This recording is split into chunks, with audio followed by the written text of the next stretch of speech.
இது மகிமை நேரம். கர்த்தராகிய இயேசு கிறிஸ்துவின் நாமத்தினாலே மகிமை தொலைக்காட்சி நேயர்கள் அனைவருக்கும் என்னுடைய அன்பான வாழ்த்துக்களை தெரிவித்துக் கொள்கிறேன். இந்த மகிமை நேரம் நிகழ்ச்சிக்கு உங்களை அன்போடு கூட வரவேற்கிறேன். இந்த நாளிலும் தொடர்ந்து ஒரு வாரமாக நாம் கர்த்தருடைய மகிமையை தியானிக்கவிருக்கிறோம். சங்கீதம் 79:9 சொல்லுகிறது, கர்த்தாவே உமது மகிமை நிமித்தம் எனக்கு உதவி செய்யும், உம்முடைய நாமத்தின் மகிமை நிமித்தம் எனக்கு உதவி செய்யும் என்று சொல்லி ஆசாப் சொல்வதாக இந்த சங்கீதம் எழுதப்பட்டிருக்கிறது. தேவனே, உம்முடைய நாமத்தின் மகிமை நிமித்தம் எனக்கு உதவி செய்யும். அவருடைய நாமத்தின் மகிமை என்ன? அவருடைய நாமத்தின் மகிமை நிமித்தம் நாம் எப்படி உதவியை பெற்றுக்கொள்வது? அவருடைய நாமம் என்ன? ஏகோவா தேவனுக்கு 1000 நாமங்கள் என்று சொல்லி நாம் பாடல்களை பாடுகிறோம். தேவனுக்கு அநேக நாமங்கள் உண்டு. அதில் இந்த நாளிலே ஒரு நாமத்தை குறித்து நாம் தியானிக்கலாம். யாத்ராகமத்தின் புஸ்தகம் 3ஆம் அதிகாரம் 13, 14, 15 வசனங்களில் நாம் பார்க்கலாம். கர்த்தர் மோசேயோடு பேசுகிறார், நான் இருக்கிறவராகவே இருக்கிறேன் என்று சொல்லி. அவருடைய நாமத்தை குறித்து அவர் சொல்லும் பொழுது நான் இருக்கிறவராகவே இருக்கிறேன் என்று சொல்லுகிறார். மறுபடியும் கர்த்தர் மோசேயோடு சொல்லும் பொழுது, நான் ஆபிரகாமின் தேவனும் ஈசாக்கின் தேவனும் யாக்கோபின் தேவனுமாய் இருக்கிறேன் என்று சொல்லி. அப்படியானால் இருக்கிறவராகவே இருக்கிறவர் ஆபிரகாமின் தேவனாக, ஈசாக்கின் தேவனாக, யாக்கோபின் தேவனாக இருக்கிறேன் என்று சொல்லி இன்னும் தன்னை குறித்து விளக்கி சொல்வதை நாம் இங்கு காண முடிகிறது. அப்படியானால் ஆபிரகாமின் தேவனாக இருக்கிறார், அவர் ஈசாக்கின் தேவனாக இருக்கிறார், அவர் யாக்கோபின் தேவனாக இருக்கிறார். ஆபிரகாம் எப்படி இருந்தார்? ஆபிரகாமை கர்த்தர் எப்படி வைத்திருந்தார்? ஆபிரகாமை அழைத்தார், அவரை ஆசீர்வதித்தார், அவருக்கு வாக்கு பண்ணினார், அவரை பெருக பண்ணினார், அவரை செல்வ சீமானாக்கினார், அவரை மிகவும் விருத்தியடைய செய்தார். அப்படிப்பட்ட ஆசீர்வாதத்தின் தேவன் தான் நம்முடைய தேவன். அதைத்தான் ஆபிரகாமின் தேவன் என்று சொல்லி ஆபிரகாமின் ஆசீர்வாதங்களை நாம் பார்க்க முடியும். நிச்சயமாகவே நான் உன்னை ஆசீர்வதிக்கவே ஆசீர்வதித்து உன்னை பெருகவே பெருக பண்ணுவேன் என்று ஆபிரகாமோட பேசின தேவன் அல்லவா? அப்படியானால் ஆபிரகாமின் தேவன் என்று கர்த்தர் நம்மோடு சொல்லும் பொழுது அவர் ஆசீர்வதிக்கிற தேவனாக, அவர் பலுகி பெருகச் செய்கிற தேவனாக இருக்கிறார். எங்கிருந்து ஆசீர்வதிக்கிறார்? ஆதியாகமத்தின் புஸ்தகத்திலிருந்து நாம் பார்க்க முடியும். கர்த்தர் சகலத்தையும் புதிதாக சிருஷ்டிக்கிறார். அவர் ஆதியிலே வானத்தையும் பூமியும் சிருஷ்டிக்கிறார். பூமியானது ஒழுங்கின்மையும் வெறுமையுமா இருக்கிறது. அந்த ஒழுங்கின்மையிலிருந்து, அந்த வெறுமையிலிருந்து கர்த்தர் வெளிச்சம் உண்டாக கடவது என்கிறார். கர்த்தர் ஆகாய விரிவை சிருஷ்டிக்கிறார், வெட்டாந்தரையும் சமுத்திரத்தையும் சிருஷ்டிக்கிறார், வெட்டாந்தரையிலே சகல விருட்சங்களை சிருஷ்டிக்கிறார், சமுத்திரத்திலே எல்லா மச்சங்களை சிருஷ்டிக்கிறார், பறவைகளை சிருஷ்டிக்கிறார், காட்டு மிருகங்கள், நாட்டு மிருகங்கள், ஊருகவன எல்லாவற்றையும் கர்த்தர் அருமையாக சிருஷ்டிக்கிறார். எல்லாவற்றையும் சிருஷ்டித்து கடைசியிலே கர்த்தர் மனிதனை சிருஷ்டித்து எல்லாவற்றையும் நீ ஆண்டு கொண்டு ஆளுகை செய் என்று சொல்லி அதிகாரத்தை கொடுக்கிறார். அப்படியானால் நம்முடைய தேவன் எவ்வளவு பெரிய தேவன்! முழு உலகத்தையும் சிருஷ்டித்து மனிதனுடைய கையிலே ஆளுகையை கொடுத்து நீங்கள் பழுகி பெருகி பூமியை நிரப்பி சகலவற்றையும் ஆண்டு கொள்ளுங்கள் என்று ஆசீர்வதிக்கிற தேவன். எவ்வளவு பெரிய தேவனை நாம் சேவிக்கிறோம்! அவரைத்தான் ஆபிரகாமின் தேவன் என்று சொல்லப்பட்டு இருக்கிறது. அப்படியானால் நம்மை பெருக செய்கிற தேவன், இருக்கிறவராகவே இருக்கிறவர், பழுகி பெருக செய்கிறவர், ஆசீர்வதிக்கிறவர், கடற்கரை மணலத்தனையாக, வானத்து நட்சத்திரத்தனையாக அவனுடைய சந்ததியை பெருக பண்ணுகிற தேவன்.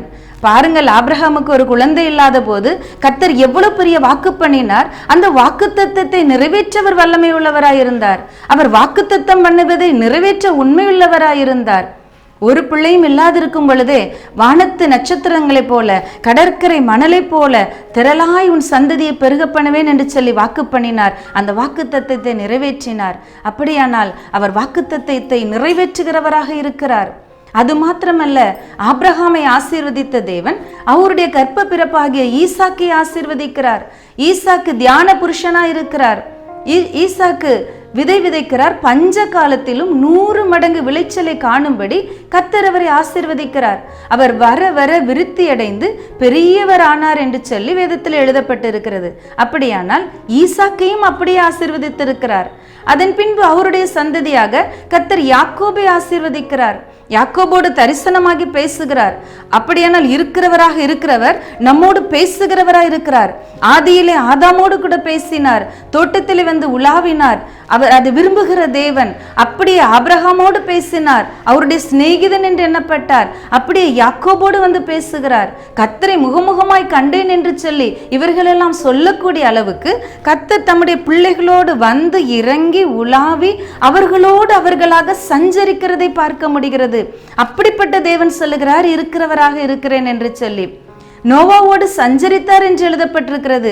நோவாவோடு சஞ்சரித்த தேவன் நோவாவை கொண்டு எத்தனை பெரிய திரள் கூட்ட ஜனத்தை பெருக பண்ணினார் என்று நாம் பார்க்கிறோம். அப்படியானால் நம்முடைய தேவன் இன்றைக்கும் ஆசீர்வதிக்கிறவராக, பெருகச் செய்கிறவராக, பழுகச் செய்கிறவராக நம்மோடு கூட இருக்கிறார். இருக்கிறவராகவே இருக்கிறேன் என்று சொல்லுகிறவர் 100 வயதிலும் சாத்தியமற்ற சூழ்நிலையிலும் இயற்கைக்கு அப்பாற்பட்ட விதத்திலே அற்புதத்தை செய்கிறவராக இருக்கிறார். இருக்கிறவராக இருக்கிறவர் பஞ்ச காலத்திலும் சூழ்நிலை சாதகமாய் இல்லாவிட்டாலும் விளைச்சலை கொடுத்து ஆசீர்வதிக்கிறவராய் 100 மடங்கு ஆசீர்வதிக்கிறவராய் இருக்கிறார். இருக்கிறவராகவே இருக்கிறவர் வெறுங்கையாய் சென்ற யாக்கோபை 2 பரிவாரங்களோடு திரும்பி வரத்தக்கதாக ஆசீர்வதிக்கிறவராய் இருக்கிறார். அப்படியானால் நம்முடைய தேவன் எவ்வளவு பெரியவர், எவ்வளவு நல்ல தேவன். இதைத்தான் அவர் மோசேயோடு சொல்லுகிறார். நான் இப்படி கிரியை செய்கிறவராக இருக்கிறேன். ஆபிரகாமின் தேவனாக, ஈசாக்கின் தேவனாக, யாக்கோபின் தேவனாக இருந்து இருக்கிறவர் உன்னோடு கூட இருக்கிறேன். மோசேயோடு சொல்லுகிறார், உன்னோடு கூட இருக்கிறேன் என்று சொல்லி, நீ பார்வோனிடத்திற்கு தைரியமாக செல் என்று சொல்லி அவர் ஒரு புதிதான ஒரு திட்டத்திற்குள்ளாக, தம்முடைய ஜனமாகிய இஸ்ரவேலை மீட்டெடுக்கிற மீட்பின் திட்டத்திற்குள்ளாக மோசையை அனுப்பும் பொழுது மோசைக்கு இப்படியாய் தைரியத்தை கொடுக்கிறார். பார், நான் எப்படியாய் பெருக பண்ணின தேவன், எப்படியாய் அதிசயங்களை செய்த தேவன், எப்படியாய் ஆச்சரியமாய் நடத்தின தேவன். உன் முற்பிதாக்களை எத்தனை அதிசயங்களை காண செய்தேன், உன் முற்பிதாக்களை எத்தனை ஆச்சரியமாய் வழி நடத்தினேன், எவ்வளவு திரளாய் பெருக பண்ணினேன், அதே தேவனாய் நான் உன்னோடு கூட இருக்கிறேன் என்று சொல்லி மோசையை தைரியப்படுத்தி பார்வோனிடத்திற்கு அனுப்புகிறதை நாம் பார்க்க முடியும். இன்றைக்கும் அதே தேவன் நம்மோடு கூட பேசிக் கொண்டிருக்கிறார்.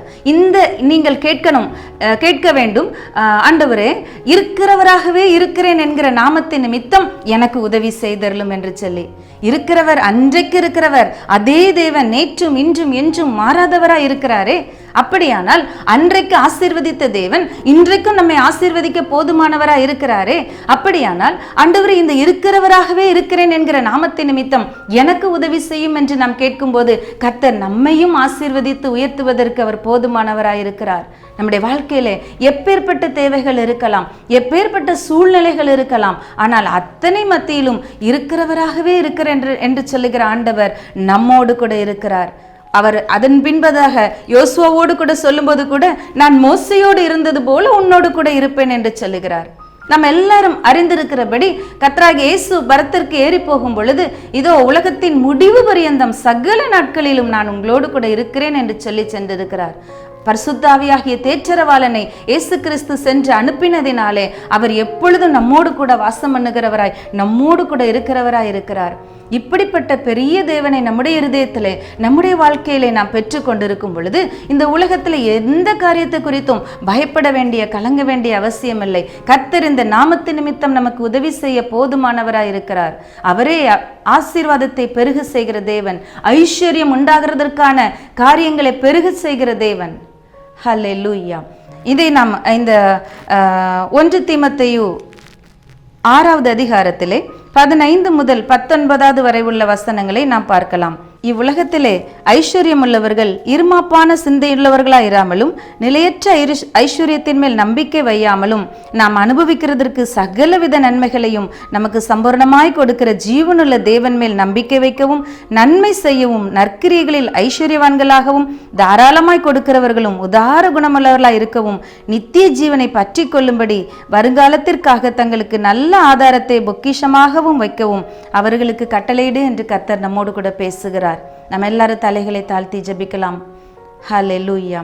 கர்த்தாவே, உம்மை துதிக்கிறோம், ஸ்தோத்தரிக்கிறோம். நாங்கள் அனுபவிக்கிறதற்கு சகலவித ஆசீர்வாதங்களையும் ஐஸ்வர்யங்களையும் எங்களுக்கு சம்பூரணமாய் கொடுக்கிற தேவன் எங்களோடு கூட இருக்கிறவராகவே இருக்கிறீரப்பா.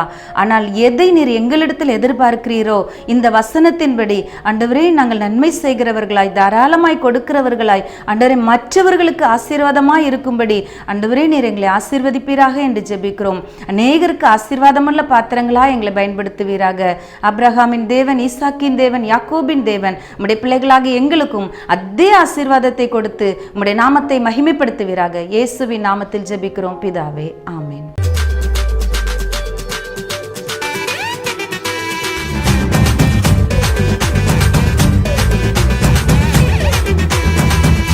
மகிமை மகிமை